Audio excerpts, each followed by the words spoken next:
Hey, grade nines, no conversation about electricity would be complete without safety. And that's what we're going to be doing today with topic 1.3.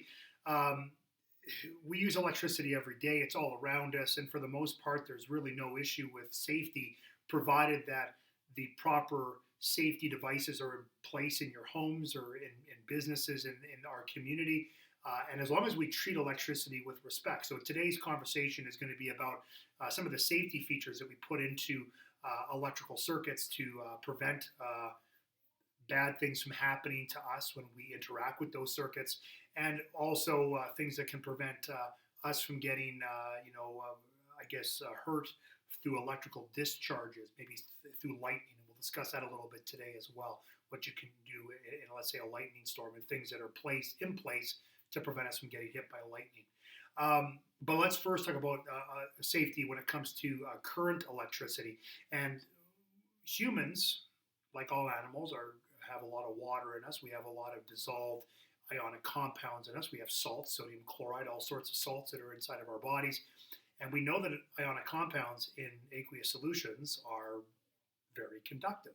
So we are very good conductors of electricity. If electricity finds a way to get into our bodies, it will go right through us very easily if we allow it. So there are things in place that when we're interacting with electrical circuits in our home, albeit indirectly, we don't want to come in direct contact with these circuits. And if that does happen, there are some safety things that can be in place to prevent us from getting hurt, maybe really badly, through, let's say, electrocutions. One of the easiest ways for a person to get, I guess, hurt through an electrical circuit is what we call a short circuit. Sometimes the circuit will have a break.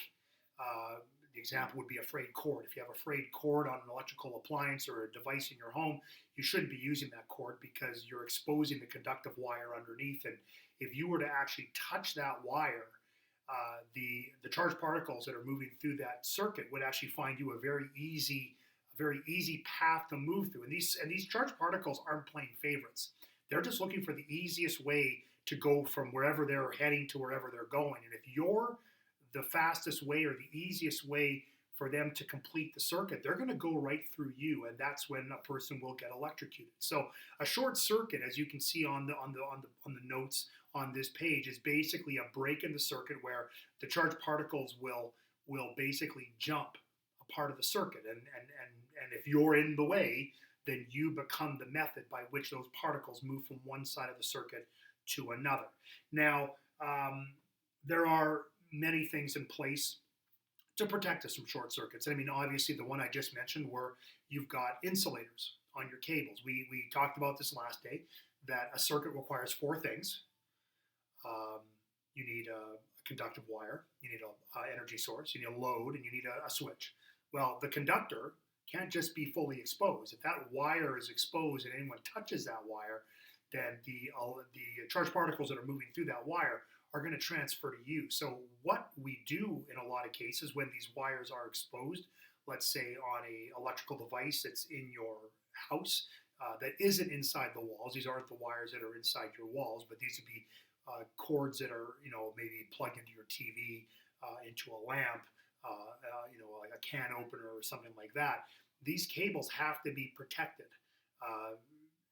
One, to prevent the charged particles from moving where they shouldn't be moving, but also that when you touch that cord, you're not going to become the conduit for those charged particles. So we put an insulator around them. And an insulator, you're quite aware, would be any substance that does not conduct electricity.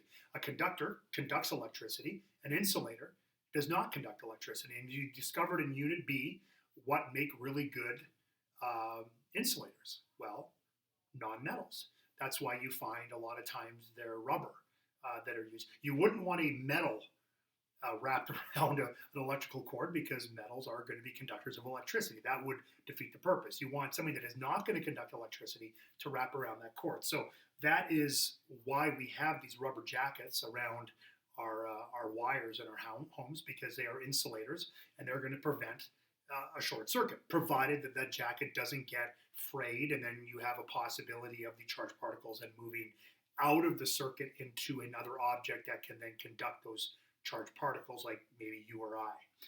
There's a couple of other things that our homes use that will protect us from, inadvertent electrocution. Most items in your home are going to have what we call three-prong plugs. You may notice there are a few items in your house. For example, if you've got a mobile device, they're generally speaking are going to be a two-prong plug. But for bigger items that conduct more current, that have maybe higher voltages in your house, that are going to be more dangerous if you get zapped by those lines, they're going to be using three-prong plugs. So look at, like, say, your television. Household appliances in your kitchen are going to have three-prong plugs as well. What that third plug does is it's an extra ground wire, so that if you plug it into the wall, and for some reason there's a short circuit, you're not going to become the conduit for the charged particles. That third prong, that bottom prong at the bottom of the plug, is going to be the easiest way for those charged particles to, leave the circuit. Rather than through you, they're going to go through that third bottom prong in the three-prong plug. So that's why a lot of items in your home have these three-prong plugs. As well, there are some items that you might notice that have what are called fuses. Fuses are basically devices that are put into a circuit that if the load or the electricity in the circuit gets too much, it becomes too dangerously high, the fuse will actually melt and will actually act like a switch that's opening on the circuit, which will cause the charged particles to stop moving. It will actually essentially shut down the flow of the flow of charged particles through the actual circuit. So that's what a fuse is. And there are devices that have fuses in them, and they're usually not on the outside. They would be found in the device. So if you ever melt the fuse, if you had, let's say, a power surge, the fuse would then melt, and then you'd have to replace that fuse inside the device to then basically to restore power. But it would prevent a surge of power from going through the device and actually causing a short circuit and perhaps an electrical fire or something like that. On a bigger scale, all homes have what are called circuit breakers, and you probably know you got a big circuit breaker in your basement, which allows you to turn off sections of your home, and you can turn off power to certain rooms in your house. Well, you may have at some point, or someone in your house at some point may have tripped the breaker. Well, when you trip a breaker, it sort of works like a fuse, but on a bigger scale. So if you say put too many plugs or too many items into a room and you run too much power through or too much power through the circuit, you're going to basically trip the breaker, which will actually shut off the electricity to that circuit in your home.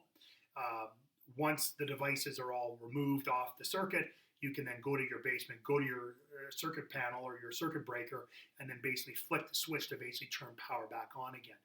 If the devices are still plugged in the room, then it will automatically trip again, but then it's just basically preventing you from overloading a circuit in your house, again, to potentially cause an electrical fire or perhaps a short circuit. So these are all built-in safety features that are in your home that you may not even realize you've got, but they're all there to protect you from the electricity that's moving through your house pretty much all the time when you're running items in your home. Now, there isn't just the issue with electrocution through a circuit electricity. You also have to worry about static electrical discharges. And we already talked about this in 1.1, lightning. Lightning is obviously a massive, massive force of nature. The inside of a lightning bolt is no thicker than a human hair. And the temperature inside the lightning bolt is actually hotter than the surface of the sun. And it has incredible current running through it. Like a standard lightning bolt would run you about 30,000 amps of current, which, to put that in perspective, a microwave oven runs about 6 to 8 amps in your house. So 30,000 amps running through you, that's a whole lot of charged particles that are going to run through you if you were to get hit by a bolt of lightning. So there are things in place in large cities. So let's say you live in like downtown Edmonton or downtown Toronto. The highest building or the highest structure in North America is in Toronto. It's the CN Tower, and it gets hit by lightning dozens of times in a year. But none of that lightning does any damage to the building because they've placed items on top of the CN Tower called lightning rods. And you may have heard of lightning rods. And what they do is they basically discharge the lightning strike, and they discharge it away from the building and safely ground it into the ground. So basically, the discharge goes right circumvents the building, goes down through the lightning rod, and then basically dissipates into the ground safely. So it's not going to cause any kind of fire on the building, or worse, if it hits the ground around the building and there are people in the area and they were to get hit by the lightning, or the after effects of the lightning coming down. So lightning rods are in place in a lot of buildings, a lot of tall buildings, and I would wager to guess in downtown Edmonton, you're going to find a lot of lightning rods on the tops of buildings as well there for the same purpose, because they are the tallest structures. Lightning is looking for the easiest path to come down. Again, like any kind of electrical transfer, these charged particles are looking for the easiest way to hit the ground. And they're looking for the tallest objects that they can find to latch onto. That means they have to travel the shortest distance. So it's usually the tallest objects in an area that are the ones that are going to get hit by lightning. So this is the reason why if you're in a lightning storm, you don't seek out high ground. You don't seek out trees. You want to find the lowest part of your environment around you to get away from the lightning. You don't want to be underneath any tall objects during a lightning storm, because it's just not safe, because there's more likelihood that those objects are going to get struck by lightning as opposed to if you were, let's say, in a low depression like in a valley on lower ground. So that's always a good rule when you're in a lightning storm, is to avoid tall objects. And really, a lightning rod, for lack of a better term, works pretty much like a ground wire does. So that bottom plug in your three-prong plug, a lightning rod does essentially the same thing, but on a much, much larger scale. A couple of last things before we finish up today. Just some general tips about electrical safety, which should be pretty obvious, but in case you didn't know them or didn't think of them before, let's kind of quickly go through some. So obviously, avoid water. Water and electricity do not mix. Don't put electrical appliances or anything near water sources, because water itself isn't a good conductor of electricity, but all the dissolved ionic compounds that are in the water are going to conduct that electricity extremely well, and that's a big recipe for disaster there. Please do not use any frayed or broken cords in your home. If you have any frayed or broken electrical cords, just get rid of them. Unplug devices when you're repairing them. If you're going to go into an item or an object to look at it, always unplug that device so that there's no possibility of you getting electrocuted if you're going into an electrical device while it's still plugged in. Electrical outlets should be for electrical plugs only. Don't put forks in your electrical outlets, because you will create a short circuit. You will trip your breaker. You will potentially get a massive shock. It's just an all-around bad thing to be doing. Do not overload your circuits in your home. Think about where you're plugging things in so you don't actually trip your breakers. Avoid power lines. They're not good. Don't bypass safety features that are on devices. Like, don't try to go around manufacturer specifications on a device. Follow the specifications specifically so that you're not going to cause an electrical fire or anything like that. When unplugging, pull on the plug, not on the cord. Do not pull on the cord when you're unplugging devices, because you can create frays in the cord, which will then create a short circuit in the future. Don't remove the ground from a three-prong plug. Do not cut off that bottom prong. If you need to get a two-prong extension cord, then buy one. Buy a two-prong extension cord. You can buy them at pretty much any place. A Canadian Tire or Home Hardware is going to carry those, as well as three-prong extension cords as well. And finally, avoid trees in high places during lightning storms, as I just mentioned, because the lightning is going to seek out those high places the most, as opposed to low ground. So always find your lowest ground, and that's going to be the least likely spot for lightning to strike if you're caught outside, say during an electrical storm. And that's it for today. So for homework, quite simple. It's going to be questions 1 to 10 on page 287 of the textbook. And until next time, guys, keep on being safe around electricity.